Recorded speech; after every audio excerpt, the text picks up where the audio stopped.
In this tutorial, I'm going to show you how to outline text here in Canva. Now, to do this, there's actually two different ways that we can do it. First of all, we want to click on the text which we want to outline.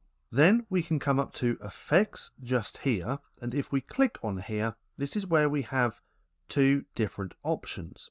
We can use Hollow just here. So now if we click on there, it's going to outline the text, but leaving the text transparent. So whatever the background color is here, we're going to see that through the text. Now we can also play with the thickness of the outline by decreasing and increasing this bar as well. Now that's one way that you can outline text. Another way is by using this outline feature as well. So if we click on here, we can see we now have an outline and a solid color.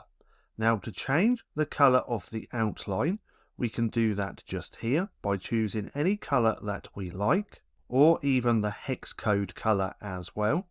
And up here, where we normally change the text color, is where we can change that solid color. So we might want black, so we can click on there. If we go back to Effects, come back onto the outline, we can also play around with the thickness, as you can see just here. So that's two different ways on how you can outline text here in Canva. Now for more bite-sized Canva tutorials, click right here and watch this playlist.